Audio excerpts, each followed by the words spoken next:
This is Providence Television International, the game changer.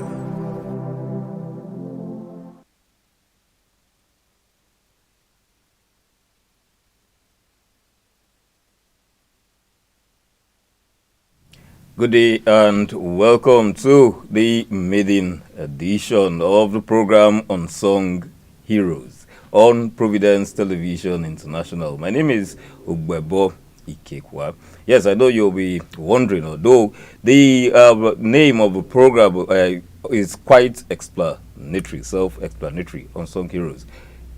While we'll be having this program, we will be looking at those individuals who have actually put their efforts into development, not just in sports, but in all spheres of development of the Nigerian society. But today, where are they? And so, on this first edition of the program, Unsung Heroes, I have with me Dr. Emmanuel Igariva. You're welcome to the studio, sir. Well, thank you very much. We say Merry Christmas to you all, our viewers at home and abroad, wherever you are on the face of the planet. We say welcome to the program. So that's the way it is. Yes. Well, thank you. Today we'll be looking at some figures. I'll leave that down to Dr. Emmanuel Igariva to look at some of those individuals who are presently heroes, but unsung and unheard of. Well, we've heard of many of them. Actually, incidentally, we are starting with football, not just because I was in sports commentaries. No, but that is normal. I was in sports commentaries for so long. But yes, a great passion for sports, really. Yes. And not just football, boxing, track and field, and all of that. But I think that this nation must take a second look at our unsung heroes in sports, particularly football. And why? Football is the one sport that has brought the greatest honor and glory to this country, all right? Whether we like it or not, is the one sport that people are most passionate about. It's the crowd puller. Yes. But what of the dramatics personnel, those who have taken part in football in this country? We appear to have forgotten them, and it's a pity. In fact, some of them died in penury. Okay. And I think that's the reason why this program is so important. Government must take a second look at this issue. And I'm proposing that there must be a kind of foundation, really, where we will. It's not just a question of arranging burials and things like that. What of the people they have left behind? Okay. Yes, we must take a second look at this issue and to be sure that the people they left behind do not suffer. Because you see, after all, these people we are talking about labored for this country. They brought honors to this country. And it's a pity that some of them died the way they did. Now, let's take a look at Peter Fregene, for instance. We're going back into history. I mean, he's a guy, yes, that's Peter there. He died some time ago. He was in ICU. He died here in Saple, here in Delta State. And for so long, he was there. He was sick, seriously sick. And you remember we talked about him. Exactly. Yes, and I said on that occasion that we must do something quickly so that we can revive him. But 3 or 4 days after, he passed on. What a shame. This was a guy who kept the post for Nigeria on many occasions, international occasions. He played for stationery stores, and he was also a member of the Green Eagles in those days. So we want to remember him as one of our unsung heroes. May he so continue to rest in peace. Actually, those we are featuring today, many of them, actually, if not all of them, have passed on, which is unfortunate. Look at Sebastian Broderick. That's Sebastian there. Sebastian Broderick was the guy who became a coach, although he played for the national side. He also played for Bendel Insurance. You won't remember, but a lot of our viewers will remember 1972. I was still at Edo College, and there was this wonderful match with RSC Shooting Stars, Bendel Insurance. They won with Mighty Jets, actually. The match was played at Ibadan. And Sebastian played a key role in that match, and they lifted the Challenge Cup. Okay, but that's not the issue. The issue is long after that, he became a national coach of the under-17 side in China. That was the maiden edition. In 1985, that was the team that produced people like Victor Okpeba, Akpobore, Ugbade, and the rest. And it's amazing. Some of those boys are grown up now. Some of them have even retired from football. But Sebastian died. He died some time ago. Unsung. It was tragic. Unsung. I used to meet him. We'll go for what do you call it now? For retirees, retired people. I used to see him there. Okay. They would lead him there.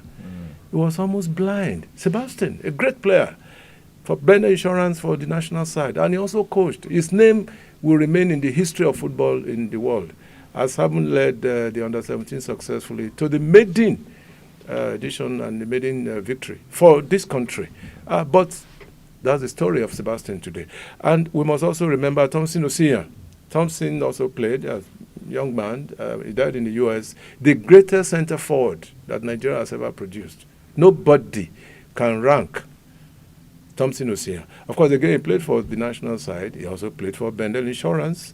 And he now sojourned to the United States, where he died a few years ago. The greatest center forward that this country has ever produced. But what have we named after him? Nothing. Absolutely nothing. So he's one of our unsung heroes. We remember Stephen Keshi. Of course, Stephen Keshi was given the state burial. That's the chairman. They call him the chairman. Played for New Nigeria Bank here. He played for Nigeria. He coached Nigeria. But what has happened thereafter? His name should be written in gold in the annals of sport in this country. We must also have an archive, national archive for our football heroes, not just football, not just football, in all fields. Okay. In boxing, for instance, we have them. Dick Tiger and the rest. Jerry Okorodudu, who was here in Old Bender State, Davidson, and these are unsung heroes. That's yes. Talking about something like a Hall of Fame. Hall of Fame, yes, we must have. There's no Hall of Fame in this country for our sports personalities. Well, in any case, this program is going to feature a lot of people from all fields who have been forgotten. We have them, even in the academia. People who have brought honors to this country. We forget them. And it's a shame, really.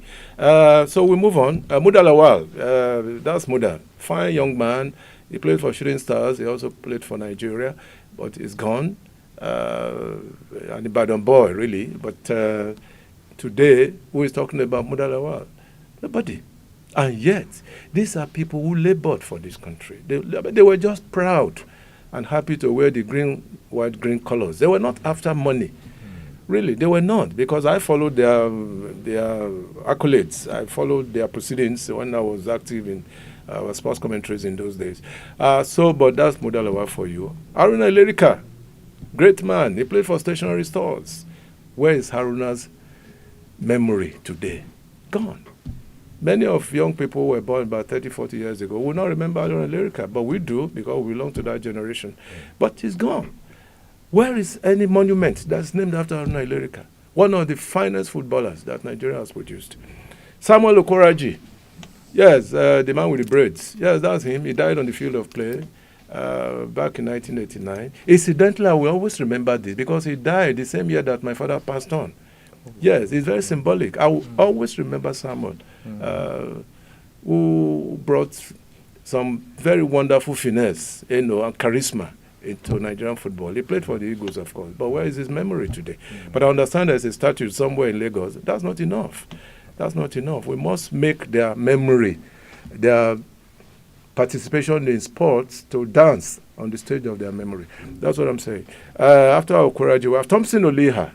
Yes, great boy from here in Benin City.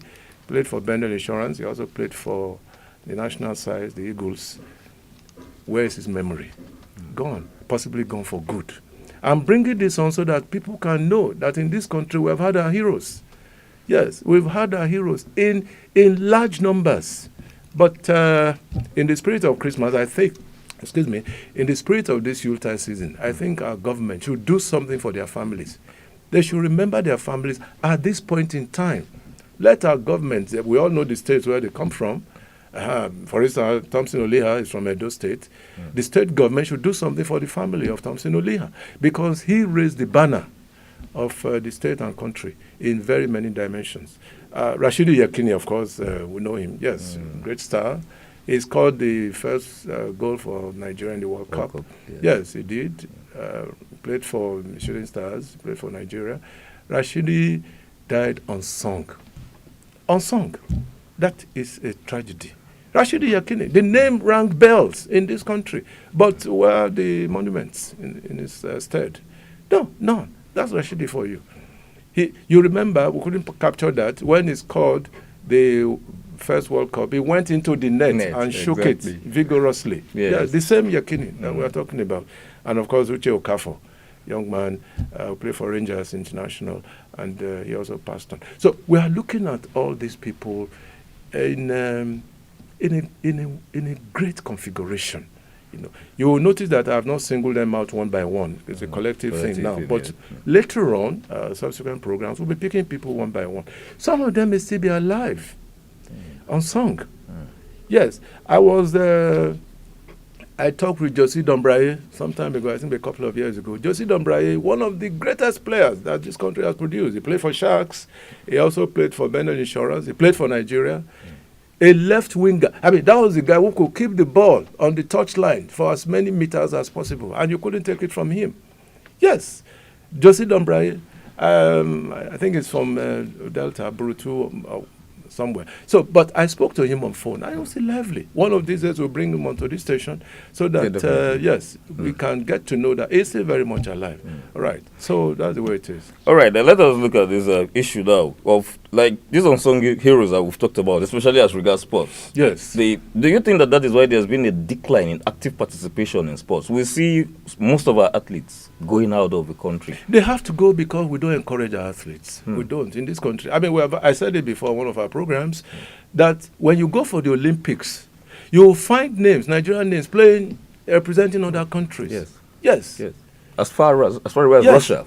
Yes, they are playing. They are participating. Even in Jamaica, you'll find Nigerians representing other countries. Yes. And that is not good enough for the well-being of this country. There are Nigerian athletes I know who will never want to come back to participate for Nigeria because they are not duly recognized. Their exploits are not even recognized. I mean, look at these guys that I just mentioned. They were on the world stage, most of them. They were on the world stage. I mean, look at Sebastian. Sebastian was a player. He was a coach. And he took Nigeria. Those young boys, he took them to this is Fragene. But Sebastian Broderick, who is number 2 in the series of our pictures there, he took Nigeria to the pinnacle. He died in penury. And I can remember many. Victor Odoa died. Tony Otter died. How much did we do for them? Okay. How much? That's the question. So I believe, as I said earlier, there must be some kind of foundation. Yes. Okay. It's one of the things I want to do. God granted me the grace and the empowerment to be able to do this. If government is not ready, if God gives me all the empowerment, yes, why not? Because these people have labored, not just in sports, as I keep saying. There are many unsung heroes in all fields of human endeavor. Let us concentrate a little bit on sports. Is this a kind of deficiency on the part of the National Sports Commission? Yes, because they should serve as the advisory body. Yes. And the ministry, not just the National Sports Commission, the ministry in tandem with the federal government. They know them. And yes, at the end of the year, such as we are in now, there should be a kind of template for the ministry or the Sports Commission to say, let us recognize these people. How many fora have they organized in favor of these unsung heroes?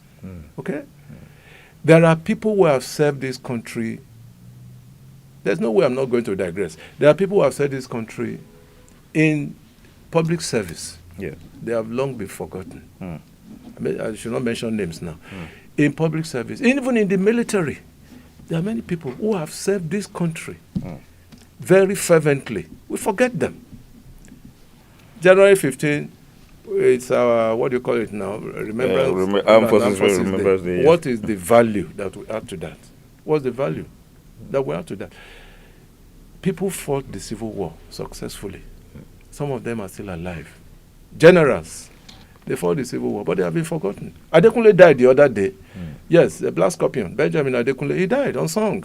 Yes, and these were the guys who fought to bring the Civil War to a conclusion. Okay. They died. So, but we are concentrating on sports today. And I believe that, yes, from now on, government should have a rethink to be able to place these people where they belong. They belong to the right page of history. All right. And so what's your take on post-Heroes Awards? Why not? Why not? Does that really give I mean, we give all kinds of people CO and MO. Yes. And we forget those who have served this country meritoriously. Mark my words. They served this country without counting the cost. Without counting the cost. They were just happy to wear the colors of Nigeria. I mean, look at Dick Tiger, for instance, in boxing. Okay? Look at Isaac Iworia, won a bronze medal in Olympics in Germany. He's somewhere down here in Benin. We are going to bring him to the station one of these days to talk about his exploits. You will be shocked. And these are people who have been sidelined. Yes.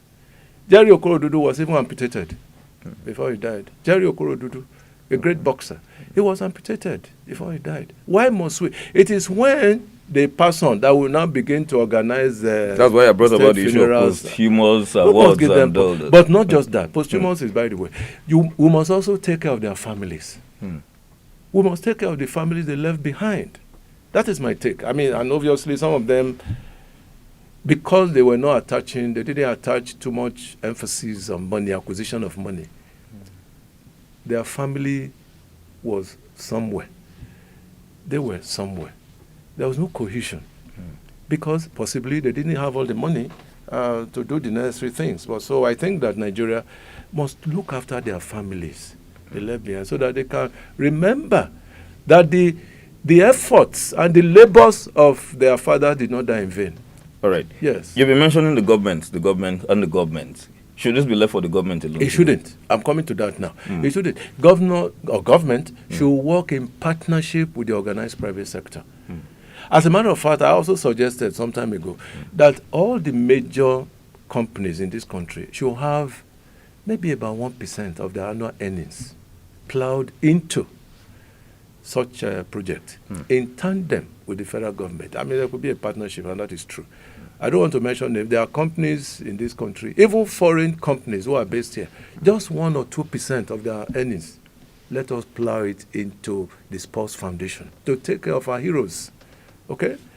A little while ago, you talked about why some of our boys and girls are going abroad. Why are they going abroad? Because there are no good remunerations in this country. And they go abroad. And immediately they go abroad to a country like the US. Oh, they get scholarship. They put them in the university. Thompson Osia, enjoy that. Ogunsuyi, enjoy that. I mean, finished from Edo College. Another great footballer. He played for the Academicals in those days. He got scholarship. I can go on and on and on and reel out names. Why can't we give them scholarship here to go to the university? Yes.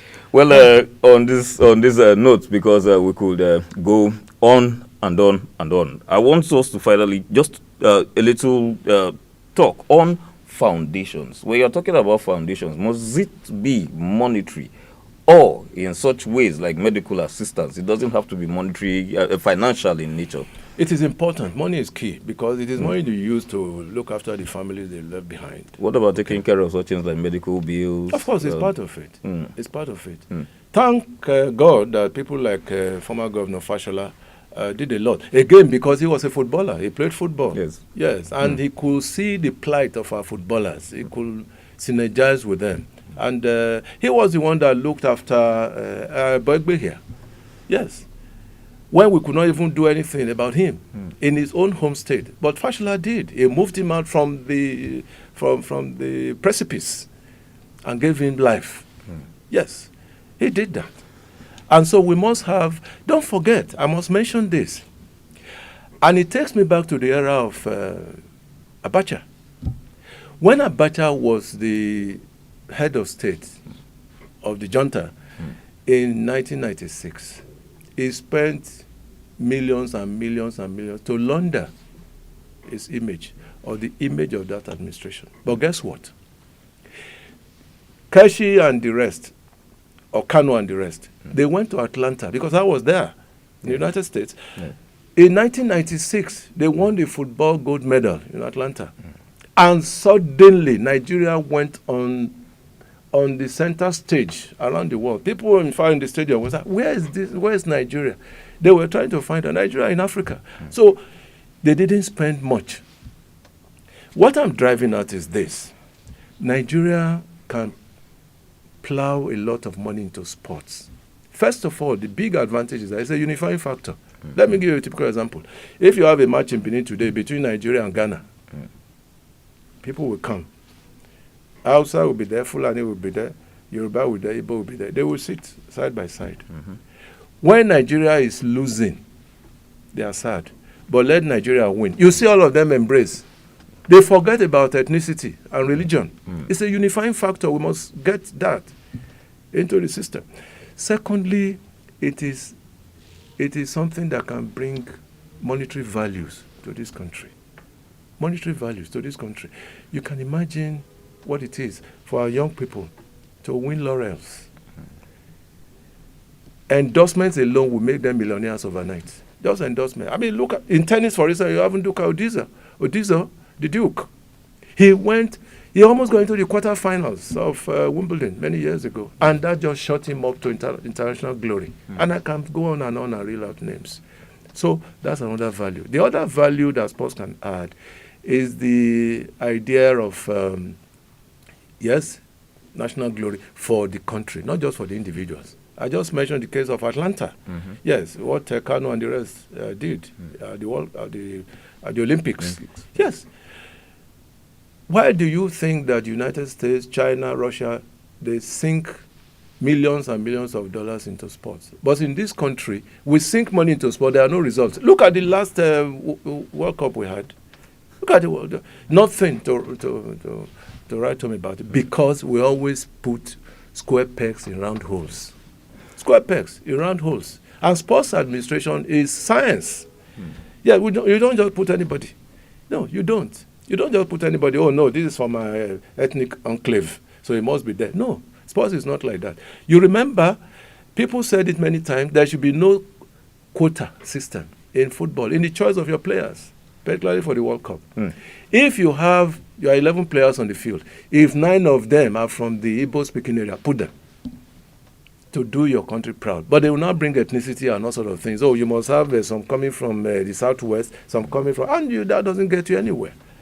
It doesn't. It doesn't at all. Well, like I've always said, we could go on and on and on. And I know that for majority of you watching out there, it's not a surprise that you can feel the passion even from your screen. I have been in the studio with Dr. Emmanuel Gariba, veteran sports broadcaster, veteran media broadcaster. Is forte, as the case may be. We are right there. Sports, and so it is expected. On this final note, what are your parting shots? Parting shot, yes. That's a template there, the banner. We wish all our viewers a Merry Christmas. Merry Christmas, because it's in the air already. Merry Christmas. Not just locally, but, we have a lot of viewers across the world. Exactly. Yes, we must extend best wishes to them on behalf of all of you guys, staff. I want to say thank you very much. Even though I'm the chairman and CEO of the board, it doesn't matter really. I'm here now, talking with you. So the barrier has been broken down completely. So on behalf of the management and staff, I want to say Merry Christmas to all our viewers. And please drink less, particularly when you are driving. I know that a lot of people will drink almost to a stage of stupor. But that is not necessary. Come 24th. Yes, 24th.